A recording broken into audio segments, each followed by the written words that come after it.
And welcome to Council's Governance and Priorities meeting for July 4th, 2022. And what a beautiful day it is to be in the town of Stony Plain. If you just had a quick look at what happened on this weekend, we had the Canada Day celebrations, well attended by residents and non-residents alike. But it was an opportunity to get together to network and to celebrate our history and our culture as a diverse and unified country. So it was great to see so many people out there. Members of Council, there's an agenda before you. Deputy Mayor, can I have a motion, please? Thank you, Your Worship. I'll move that Town Council adopt the July 4th, 2022 Governance Priorities Meeting Agenda as presented. Thank you. Administration, has anybody added any agenda items? Nothing to add, Your Worship. Okay. With that, I'll call the question. All in favor? And that's carried. Moving on to number 3 is a public input session. This is the time that we allow residents to address Council on anything that's not on the current agenda. So if anyone wants to share anything, talk about anything, or just bring suggestions to Council, this is the time to do it. Administration, has anybody registered to speak? Your Worship, no one's registered. Thank you. Members of the gallery, anybody like to address Council on anything that's not on the current agenda? Okay, see none. Moving on. Today we have 2 beautiful presentations about things that are happening in our community. The first one is the Rolling Barrage presentation. So welcome to Council Chambers.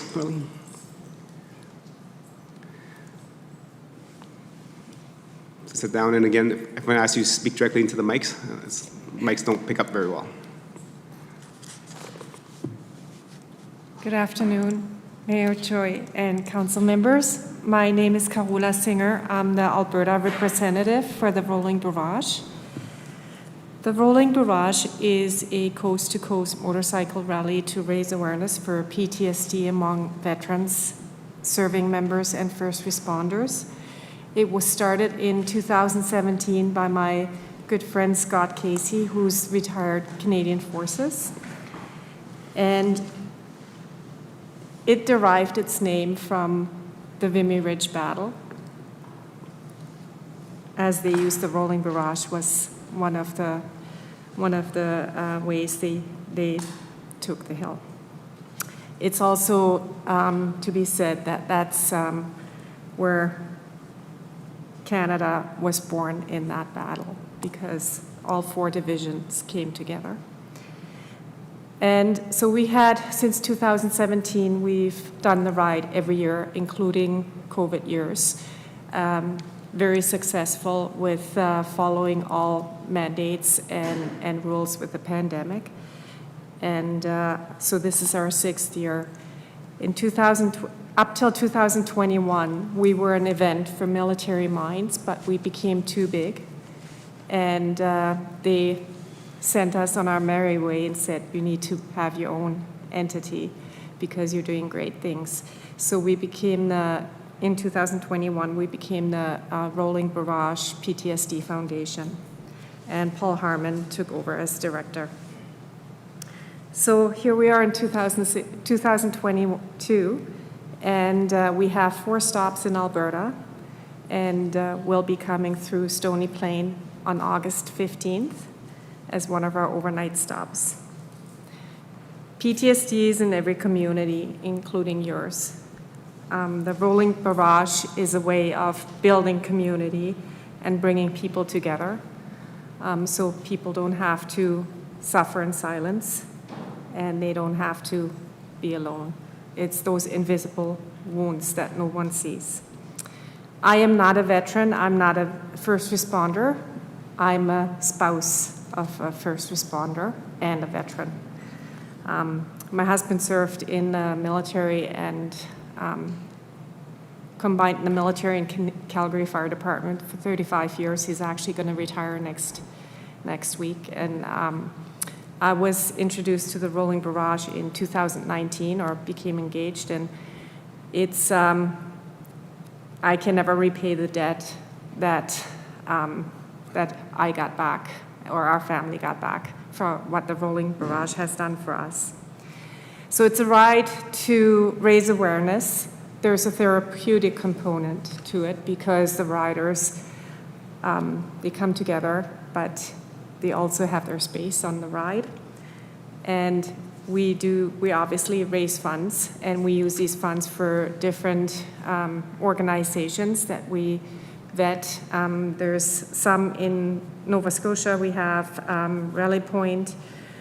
In Alberta, we have Can Praxis and also Hagen's Veterans Ranch. Sorry, I'm a little bit nervous. We continue to do so. Last year, we raised $64,000 that are split in different areas. One of our missions is to help people and to get people to come out and feel comfortable to talk about things and to seek help.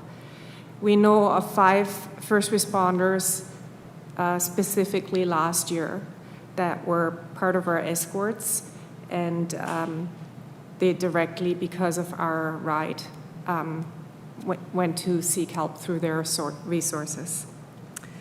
In last fall, we were able to provide 32 meditation aids to first responders in Nova Scotia, to the first responders that were affected by the mass shooting in 2020.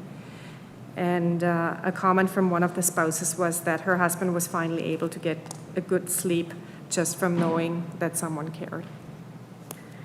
So what are we asking? We're asking for your support. We're asking maybe come out to our event. We will be riding in on August 15th from Fort McMurray. And Ed Seidman is here from the Legion tonight, and they're supporting us. They're going to host a meet and greet for us. And we would love to see you all there so you know what we're all about and to meet our members. It would be great if we had the local services support us with some assistance. We do have a police escort across Canada from the RCMP and also from the sheriffs. But it's always great if the local services work together and help them guide us into town. So we will have motorcycle police escorts. And have the local first responders come to the meet and greet. Spread the word. If you have a community events calendar, it would be great if you would include us in that. And also if the Legion needs support for their event, that's what we're asking about. But really, I'm here today to present and let you know what we're all about and what a great cause that we have. And I did bring a few posters as well that I can leave behind. Thank you. Thank you very much for coming and making the presentation. This is actually very, very timely. I was chatting with a friend, Karsten, and he was telling me about this rolling barrage. I'm like, what is that all about? And this was only about 3 weeks ago. And then when I saw this on the agenda, I was like, it must be the stars aligning, because I did not know anything about this kind of campaign coming down until 3 weeks ago, and now I see this presentation, so I'm very glad to see you come forward and kind of sharing that, what it's all about and some of the experiences that we can expect and the support that you're looking for. Thank you. We actually have, so far we have 22 riders that have committed to ship their bikes out to Nova Scotia and do the ride all the way across Canada. We have some people will join in for an hour, for a day, but we have this year we have 22 riders committed so far for the full pull. But we're expecting, I would say we're expecting probably 100 people or 100 riders.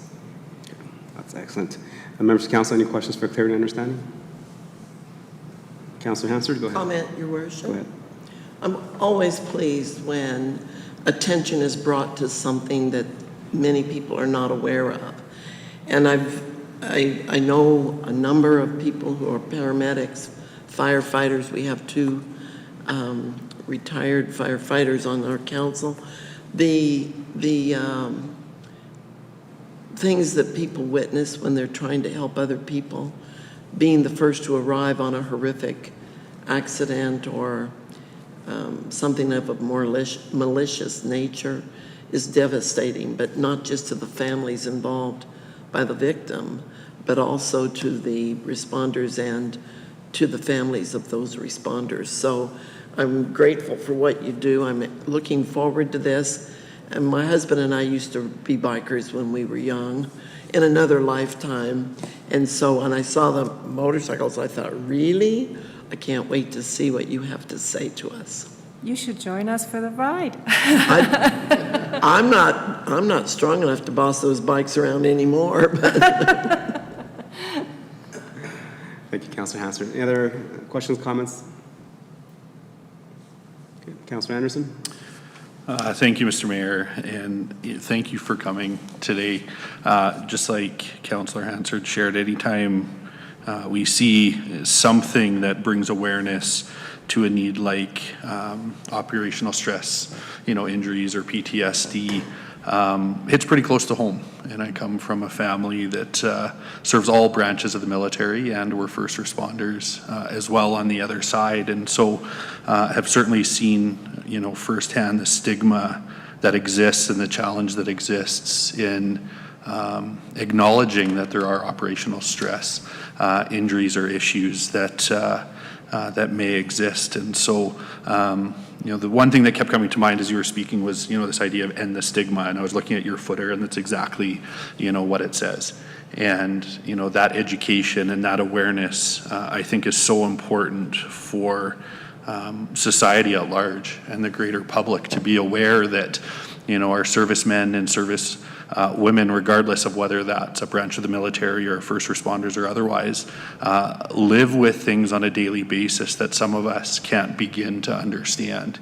And so there's that challenge then of understanding, how that affects their daily life. And so anytime that there's awareness, anytime that there's an education, I think that's so important for our community. And I think you're going to see a strong response from our community here in Stony Plain, because I know so many within our community that this resonates with, and your message will resonate with them. So thank you for this. I'm excited to, see your group come through and to, support you in any way that we can. So thank you for being here. Thank you. If I may add to that, my husband actually was the exact example that you're talking about. He spent 10 years in the infantry and Air Force firefighter, and then he joined Calgary Fire. And he knew something wasn't right, but he always said, how can I have PTSD and be a firefighter? He was very worried, like, is it gonna affect his job? And when we were on the ride in 2019, one of the riders said to him, just think, if you have PTSD and you don't have treatment and you're on the job, but how much better of a firefighter are you going to be if you have PTSD and you have treatment? And that really sunk in, and that's when he actually decided to go through the OSI clinic and get treatment, and it made a huge difference. I appreciate that you share that, because I often think about how the situations in our lives, form us into the people that we, become. And the really cool thing about what you've shared is, your husband wasn't defined by his circumstance, but he, rose to that challenge and is doing something amazing out of that. And the Rolling Barrage is a testament to that. And so thank you to you, and thank you to your husband as well for his role in this. So appreciate that. Thank you, Councilor Anderson. Any other questions, comments? So again, just wanted to thank you and your husband and the members that serve our armed forces. I think there's a lot of sacrifice that is given and dedicated by the individual and the families, because there is sacrifice. Sometimes you don't come back, sometimes you come back. And when you come back, you're not always the same. There's things that we can't even imagine what happens in war zones and battles, but yet for that individual to leave their families to go and support a cause that they truly believe in, and our democracy. And I and members of council are truly grateful for the rights and freedoms that we do have by the sacrifices of your husband and other military families. So thank you. Thank you for your time. Okay. I won't stick around long after. I have to drive back to Okotoks tonight, so. Okay, I'm not too sure if you got any confirmations from our staff yet, but we will be contributing some monies to the Stony Plain Legion to help with the barbecue as you guys come in and leave. And I understand that there is also communications from our staff with you to make sure that there is some kind of welcoming of the ridership, make sure that our RCMP are with you as you guys come into town and as you leave as well. We do have an event page within the town Stony Plain website, so definitely that'll be something that our staff will be put on. Excellent, Okay. thank you.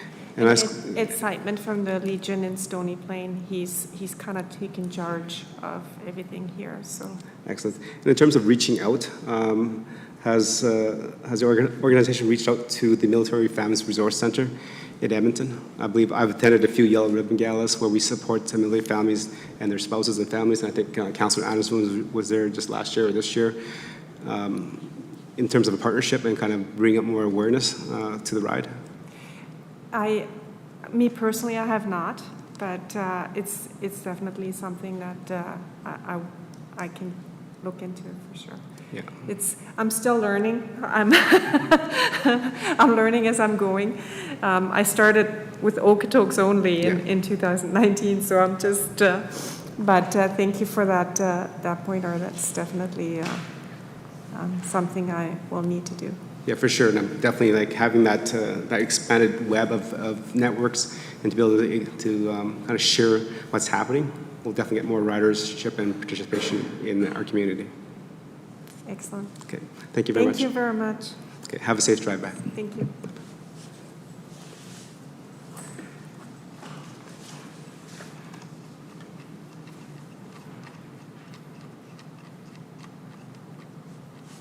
Members of Council, moving on to our next agenda item, 4.2, is we have bird parenting for the future. Welcome, ladies. I believe there's 3 chairs, but feel free not to use all 3 of them if you don't want to come up and speak.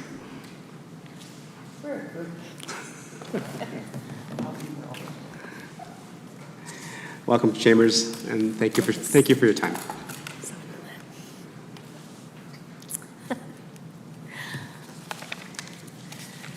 Well, thank you. This is good enough. Thank you for having us today, and it has been quite a few years. I don't know if any of you saw my presentation a few years ago, Pat, I think did, where we can share Alberta parenting's story with Town Council. And COVID, it seems like 2 years have been missed, and I just didn't want to do this via Zoom, so here we are today. So I'm Pamela Geddes, my colleagues Catherine Way and Angie Smith, for anybody. I'm sorry, Lisa, I feel like you're behind me, that don't know us. So Alberta Parenting for the Future Association, we've been an integral part of the fabric of Stony Plain for 28 years, serving this vibrant community, and we do so with a strength-based approach. And our services provided are with trained staff who are all Brain Story certified and trauma-informed. So while our service region is the entire area encompassed by Parkland County, Stony Plain has always been the physical home to Alberta Parenting. So when we grew and expanded out of our Perk building offices, we moved into the space we now call the Family Connection Center. So by welcoming families from Spruce Grove, Parkland County to our center, we are also welcoming these people to experience the downtown Stony Plain. Our fiscal year, which ended March 31st, 2022, we saw 3,500 unique clients, which represented over 25,000 programming sessions throughout Parkland County. And we did this during COVID with all the restrictions and that. So we were pretty proud of the fact we could continue doing our programming. So we repurposed a vacant building on the south edge of downtown Main Street, and we repurposed it into a nonprofit hub, so a social purpose real estate. And this speaks to our commitment to be an environmentally friendly recycling a building, and it is accessible, former care center, accessible to everybody. With special thanks to the Rotary Club of Stony Plain, we also now have a commercial kitchen and 25 raised bed gardens. And with additional support from the United Way and Second Harvest Rescue Canada, in our last fiscal year, we provided 6,948 meals free to residents of the region, and we rescued 16,398 pounds of food, which we gave away through our community, our kitchen. What do we call it? Community fridge. Community fridge, thank you. Our community garden also grew 475 pounds of food. We had summer students to do that because we didn't want to open it to the public because of COVID, which was also given away. So in our first quarter of this year, we have already rescued 12,000 pounds of food from landfill, which reduces our carbon footprint, and we provide it free to families out of our center. So this translates into $36,000 worth of food given away April to June of this year only. So we are creating environmental and economic impact for the town of Stony Plain. We employ 20 full-time staff throughout the year, and we have 15 summer staff this summer. 40% of our staff are residents of Stony Plain, and as the town grows and welcomes new businesses, our organization is here to welcome their families with programs, services, and jobs. And as well as our food rescue, community garden, and community kitchen, we are the United Way's Coats for Kids and Family outlet. With thanks from the Knights of Columbus, they provided us school supplies. We gave school supplies to 280 children in the fall. And we also take donations of diapers and personal care items, and we assist newcomer families. In April 2020, so right at the start of the pandemic, we were selected to be the regional hub for the Alberta government's provincial network of family resource networks. So the new network framework replaced the former Parent Link centers, of which we had 2 locations, one in Stony Plain and one in Spruce Grove. And along with our spoke partners, Native Counseling Services of Alberta, Big Brothers Big Sisters, and Lobstick Successful Kids and Families, we provide spoke services of parent education, child and youth development, family support, home visitation, and then information and referral sources to other community services in our region. So working in partnership with agencies throughout the region, and we do this to avoid duplication of services, we serve families from prenatal to 18 years old and provide universal, targeted, and intensive support services to these families. And all of our services are free of charge. We strengthen family connections by increasing their caregiver capacity, expanding their social connections and supports, and offering child and youth development opportunities. That's the focus of the Family Resource Networks. So after 28 years, one example that shows how we are invested in our community, but also how we continue to expand our services.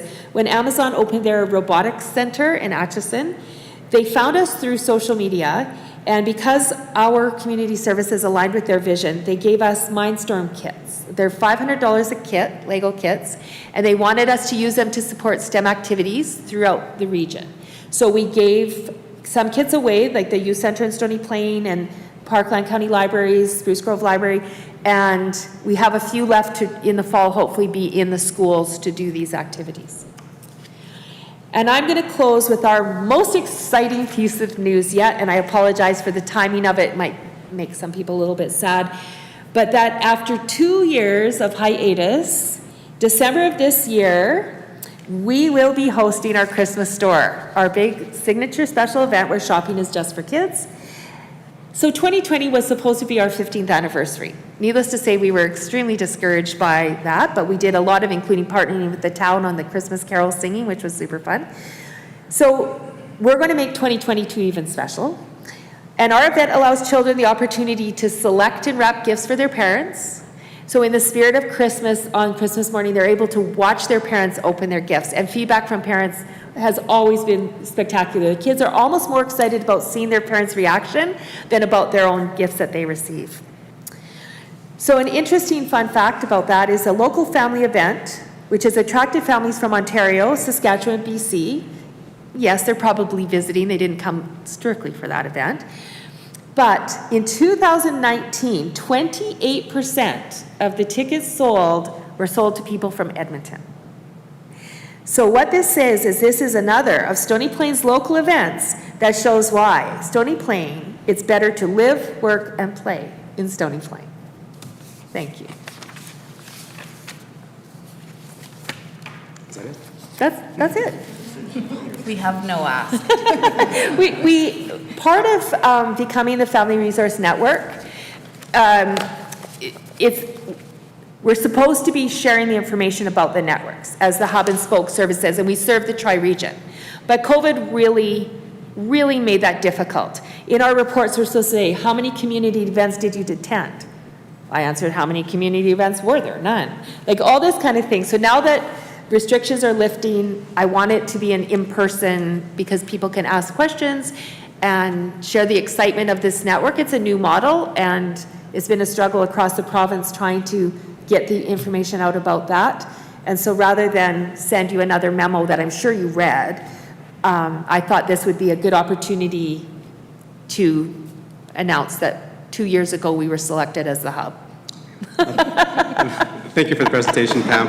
And you know what, I was just shocked because when I thought of the presentation, I was waiting for Angie and Catherine to speak, but their mouths didn't move, so I didn't think the presentation was over. They're here to answer the questions. So you brought the brains behind the voice. I did. Yes, I did. The people that do the work. Excellent. And please don't sell yourself short. As you mentioned with the Christmas store, you had people from Ontario all over the country coming. I would say they just came just for the Christmas store. It just makes it sound a lot better. Okay, thank you. You guys do an excellent job. And I do kind of, I love your story about how the kids would go and pick their kids, the gifts up for their parents and wrap them, and then, watch the parents open them. I was a recipient of many of those gifts as well. We bought tickets for our kids to go through there, and they did the whole thing, and they had fun. They had an elf that would lead them around to help them pick up something, and then they had the opportunity to wrap it themselves. And yes, so it was actually builds a huge lot of community spirit within the town. So thank you very much for that. And it's an opportunity that we had 80 youth volunteers at the event. There's not a lot of opportunity where 12 to 14-year-olds can truly come and volunteer, and it builds their resume. And we always, for our summer students, consider anybody applying who had been a volunteer. So there is a lot of spin-off to that. Excellent. Councilor Pletchko? Yes, thank you, Your Worship. Thank you, ladies, for coming. Great presentation. And as always, Pamela, I think you do a fantastic job with the Family Connection Center. You're not only a strong voice for the Family Connection Center, but you're also a very strong voice for the region and our community. So you do a tremendous amount for that, and I don't think that goes unnoticed by anybody in our community. One thing that really, I'll say it intrigued me, is you mentioned at least twice in there rescued food. Correct. Explain that to me, please. I'm going to let Catherine, because this is all her fault.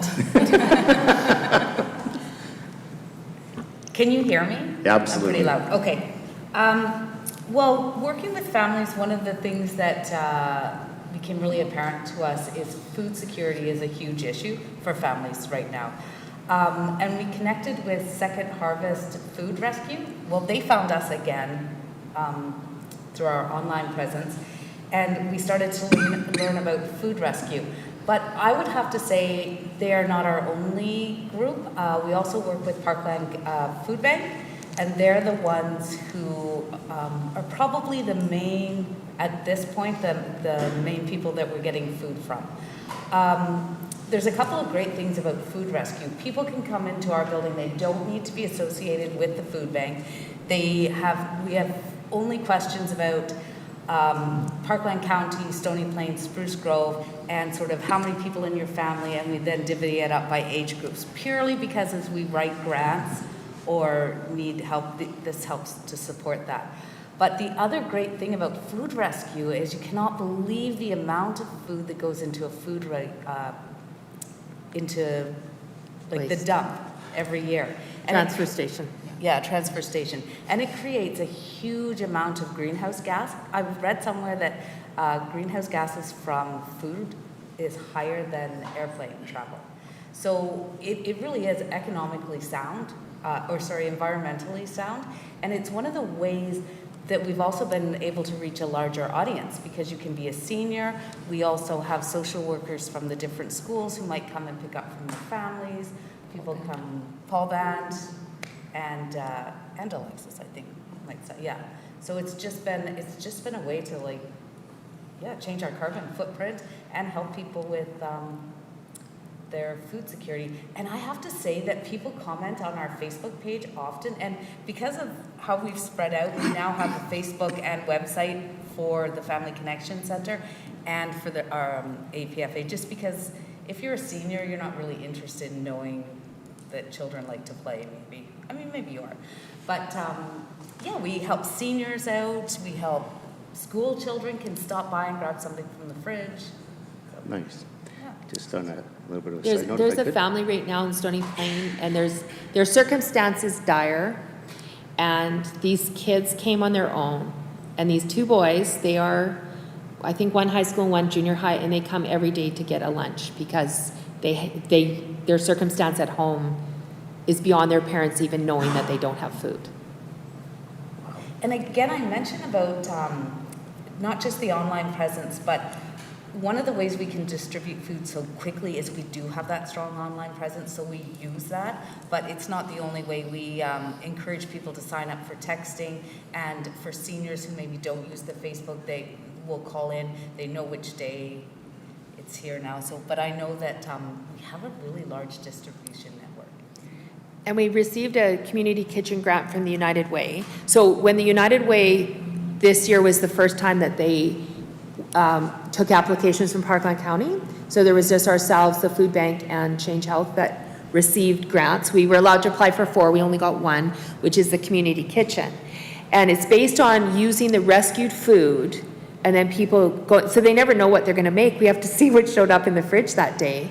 But we are the United Way selected APFA and our community kitchen to be their campaign for the fall. So it was done at our center, and it was the outreach program from the junior high outreach, Parkland County.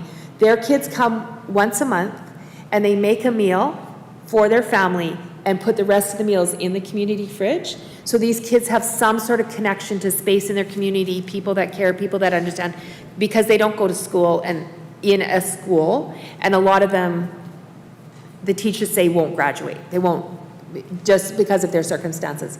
So we are going to be that campaign. So that's an exciting, and the other thing is we use the food. So when we put the food in the fridge, we try to put recipes, like there are some weird things that show up.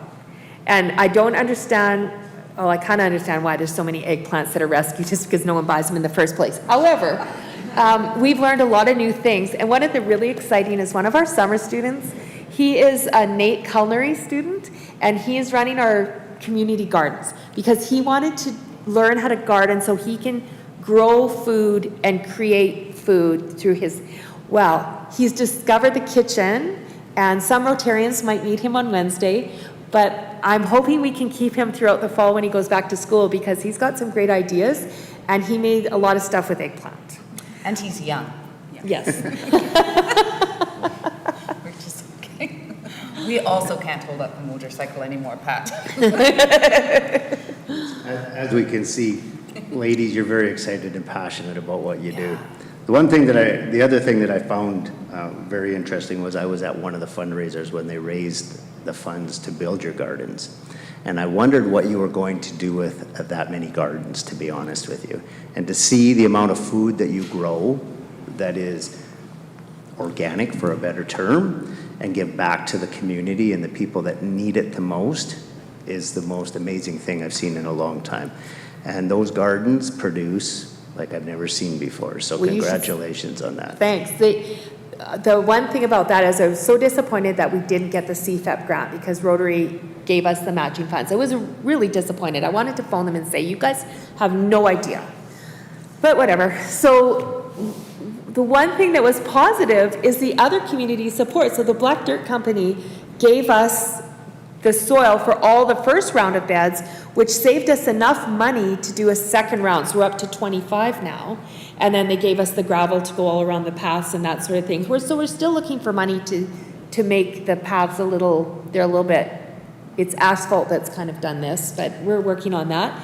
And the other thing is through a grant, a mental health recovery grant that we got, we're getting a teepee that's going to be put up in that garden area as an education and healing spot for the whole community. And they needed it in a safe fence location, so we're going to see how that's going to come and be part of the community. And the gardens are also, we put things around the outside of the building, the perimeter, so people can pick without coming in or asking any questions. And unfortunately, in the fall, we planted Hascat berries, Saskatoons, cherries, and then we now have a brand-new sewer line from the building to the town, and no more fruit trees, so we had to replant them this year with all new ones, and we are not putting them on that middle part that may or may not have to be dug up, but we have this really nice green thing now that sticks up so they can dig around in the future if they have to. That was a very disappointing February. But all the children love the machines, so they thought it was a program. It was value-added programming, yes. That's awesome. Counselor Hansard? There's nothing so magical as seeing somebody, maybe you, Pamela, with a good idea surrounded by enthusiastic and capable volunteers, and to see what actually can come forward. I want to commend you after all these years of doing what you do, keeping your nose to the grindstone. We sit here tonight and witness all of your enthusiasm so vividly. And I really appreciate that you've made this come alive for us. And while you're talking, I'm thinking, so what do they call themselves? Dumpster diving with dignity? Or, you know, what do you do? How do you get the word out that you take food? And does any of it come from restaurants and grocery stores? And I guess that's one of my questions. And I'm just wondering if there's something that we can all do, perhaps to help you with the spread of the word from on social media and so forth.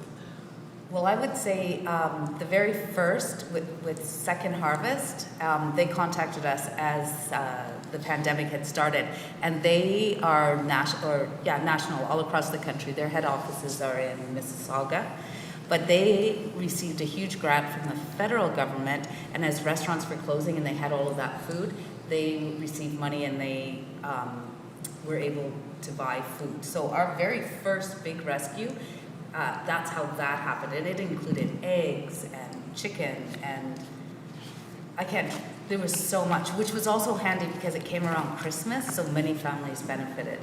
The food we receive right now comes through a network in Edmonton. We still receive from the Second Harvest as well, but the majority right now is coming from Edmonton. It would come from restaurants, grocery stores that have ordered things that then they don't pick up. And oddly enough, we get food from HelloFresh and Good Plate and whatnot. Like meal kits that aren't. And so if I could just say the one thing, my wish on the Shiny Star, is that Alberta Parenting, because that's our name, we operate on, like the Family Connection Center is the name of the building, not an actual entity. And then the Resource Network is the network. But we just, and our board had their strategic planning session, and the goal this year is, the next 5 years, is to increase the visibility or the name or the understanding of Alberta Parenting. That, like, our primary focus is parent education, the capacity of raising our children because they're our future and that. But in order to raise healthy, happy children, they have to eat. They have to be housed. They have to have school supplies. They have to have these. So anything that we can share to be that, go to APFA. Maybe we can't help them. But we do have quite a large, we're not 211, but we are kind of, hey, do you know? And we try to be that. And we are not the food bank. So our preference is not to accept donations from the public. We want to work with our community partners. They have a great system. That's what they do. So when we receive it from them, it's been checked, it's got the dates, it's got this and this. We just don't have that capacity. And it's the same, we only collect coats and outerwear. We are not a thrift store, but we are the United Way, but we get more coats locally, and then the Stony Plain dry cleaner cleans them for us. We have a laundry machine in our building. So we are what we are, but we are there to support whatever other organizations are doing. So we just want to be foremost in your minds as a valued member of the community, providing supports to the families, and just be someplace that you think of. Thank you much. Councilor Meyer? Thank you, Your Worship, and Angela, Pamela, Catherine. Thank you guys for coming.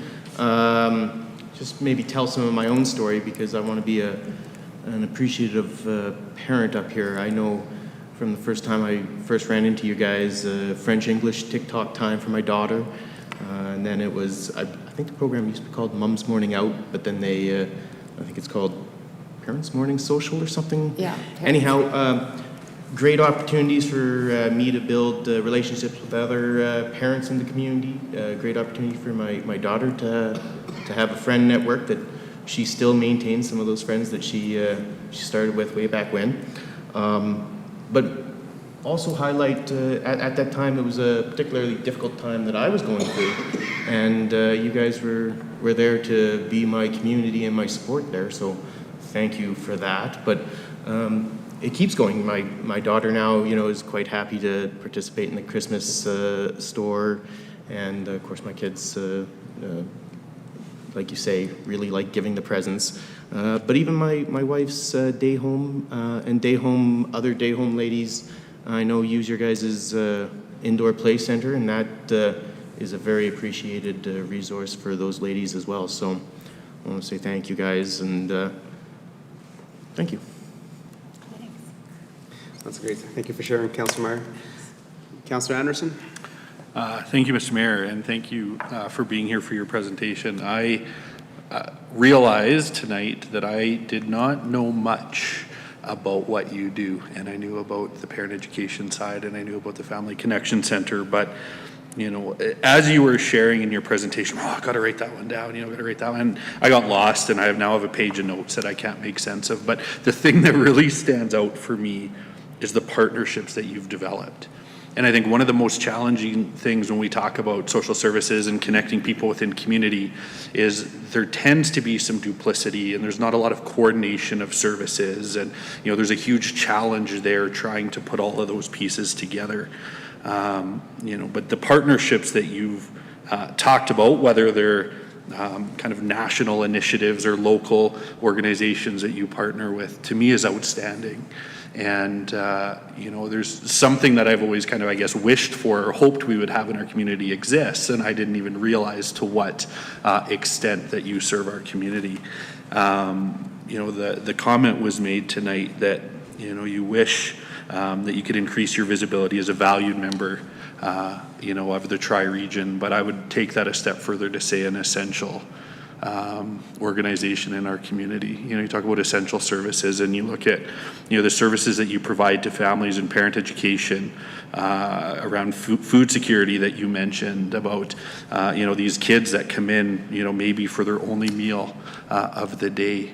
I could go over and over and over, through some of these things that you've shared and talk about the impact that it has on the community. But I think you already know that.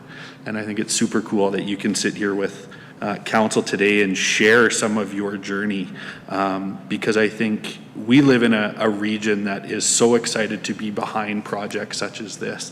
And I think as you get that word out and it becomes greater understanding of the work that you do, that it's just going to exponentially continue to grow, because I know there's so many people that are passionate about what you're doing. And so all of that to say, and I guess very simply to steal Councillor Meyer's words, thank you, because I don't know what else to say, but thank you for everything you do for our community.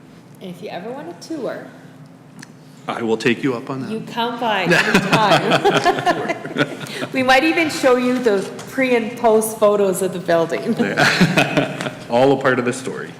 Yeah. Thank you. Thank you. And what a change it has been from the pre and post. Pardon me? What a change it has been from the pre-building to what it is now. Well, it was Brenda Otto, the quick version, because I know you probably all are going home early tonight, but I called Brenda Otto and said, we have outgrown the Perk building, and we had actually at one point offered to rent the whole building, and that offer wasn't on the horizon. So we put in we were going to split up our organization into two spaces, one in Spruce and one in Stony, which we knew wasn't the ideal, but that was where we were headed. And I met with Brenda Otto, and she said, take a chance, call Gene Dubs, see what his plans are for the building, and make an appointment. So we did. We went and saw the building, and it was Catherine, Angie, and myself, and there were no lights on. And the fellow was the caretaker that showed us around. And when we walked in there, the three of us saw what could be. But after a few missteps with some people, we only took people who could look past what was there to see what could be, because they could be kind of downers. And when you're like just hanging yourself out there. And so after our presentation to Gene Dubb, he said, well, how many other organizations do you have signed on to rent and share this space? I said, well, none, but I will find lots and we will create a vibrant center.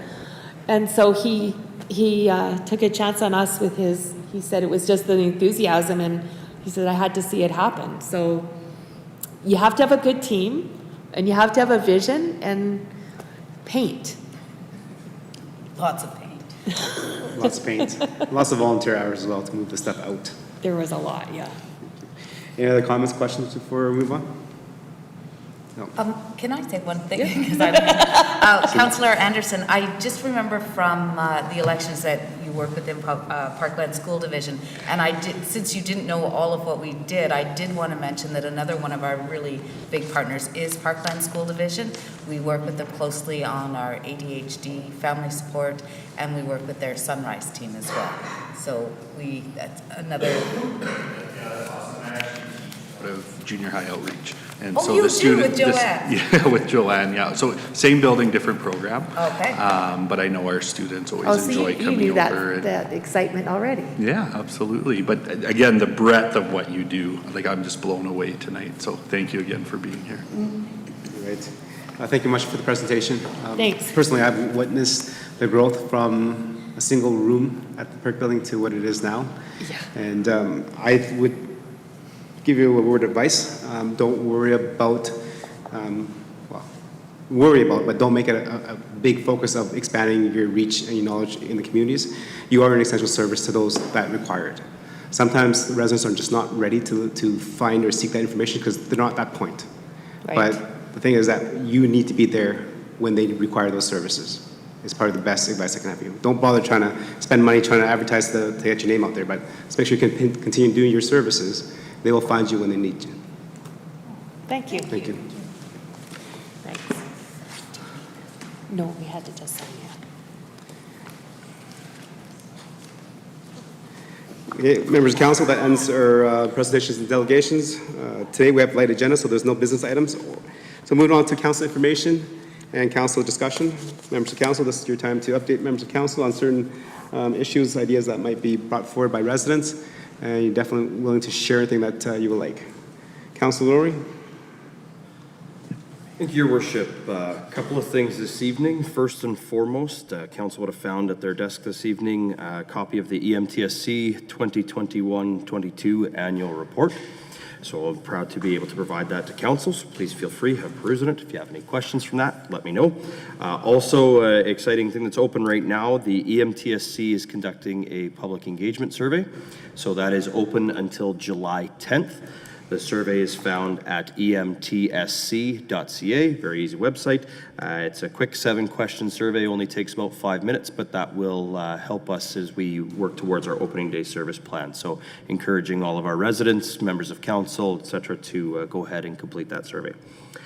I am looking, though I do have a question for administration. I was reading some updates from the Spruce Grove Council meeting, and I realized there's been a budget increase from the City of Spruce Grove in regards to the second proposed trail. So question to administration, if they can give us the status on the first trail, where we're at in construction of that, and when we expect the opening of that, and given the increase that we've seen from Spruce Grove on the second trail, if we can expect something similar to be coming forward to our council. Thank you. Administration. Through your worship to Councillor Lowry. To your first question with the update to the first trail, I know that Spruce Grove has been giving us some updates. They haven't given us an update in the last 2 weeks or so, but there has been construction going on out there. Would be happy to reach out to get a more current update to make sure we're on track. For the second question regarding the trail budget, I don't know exactly what Spruce Grove has increased their budget or requested. However, the items that were presented to council, the total cost was 1.53 million for the option that was voted by council. Within the budget on table 28 is 890,000 for Stony's portion. So I'll say at this time, there is no expected cost to increase that. However, I will caveat that we are monitoring construction prices very closely right now. It is something of a point that we are making ahead of the upcoming corporate plan discussions. So the caveat is, the answer is no, not right now, though we are watching it. And we are going to flesh those out more in detailed design as it gets done. Thank you, Your Worship, and thank you to administration for that answer. And I did find it very perplexing because we had just had those three options presented to us. We did understand the budgetary numbers there.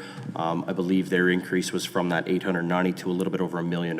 So being that there's a bit of a discrepancy there, maybe they've decided to do something particular on their portion of the trail, because I did believe that was a 50-50 cost share. So I just wanted to make sure that we hadn't missed something there. So if we could get even just a response and email on that, would be great. Thank you.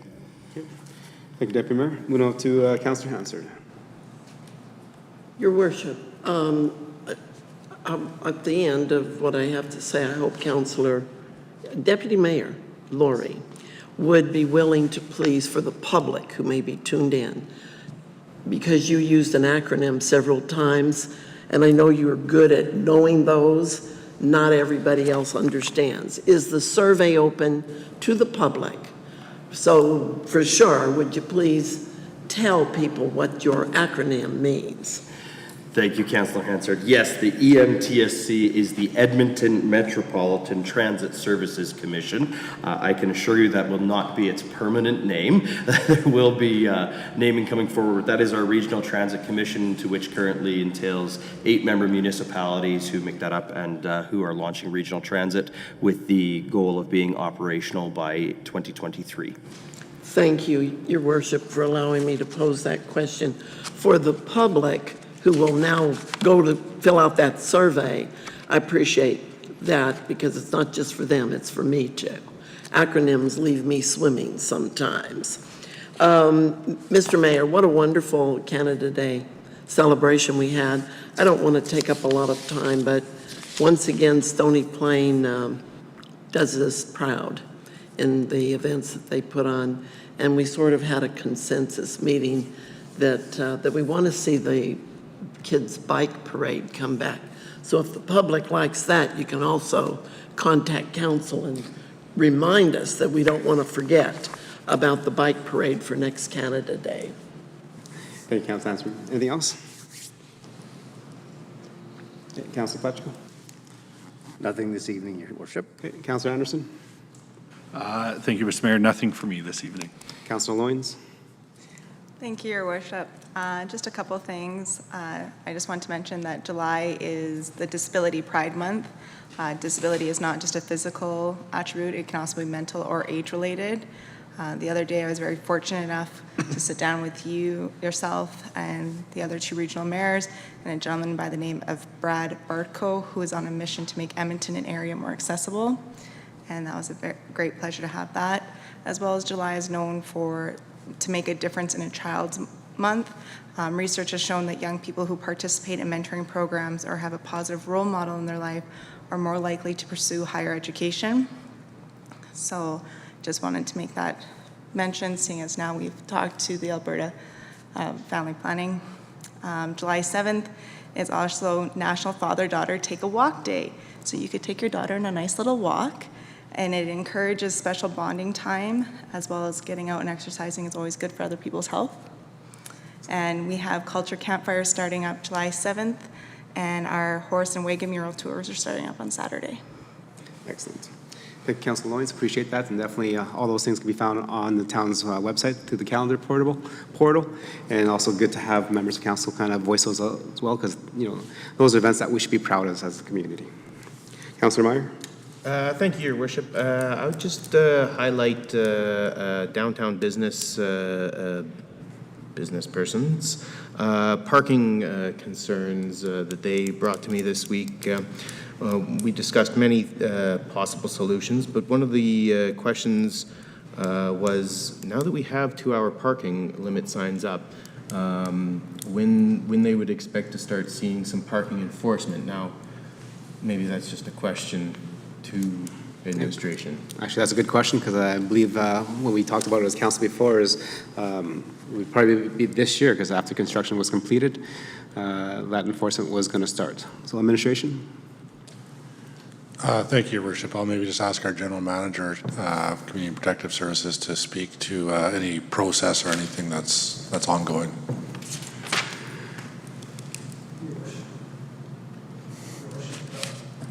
Doesn't.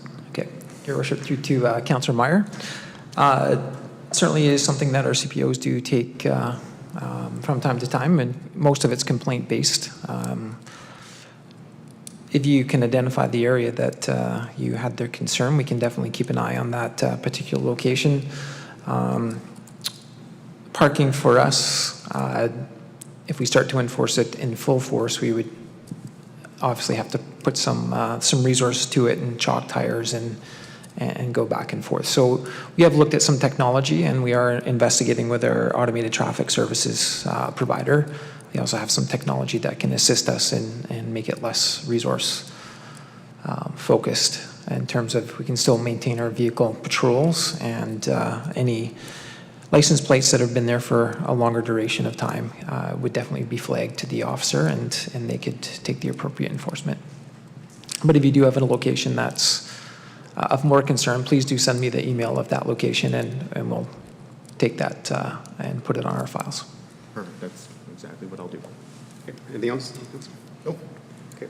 Thank you. Just to adding on to that question in terms of an answer going forward, I believe 3 years ago, maybe 4 years ago, there was a report brought forth to council. It's just an FYI that the RCMP had purchased equipment that would be attached to the front of the vehicle, and as they drove around, it would flag license plates, and that's how they caught, I believe it was a stolen truck or a stolen car. I don't remember the story exactly, but there is that technology out there. Is it a possibility to have that into our CPO complement so that as we're driving around anyways, to drive around every 4 hours, and if they're there for 3+, well then definitely that they're in contravention of the parking bylaw.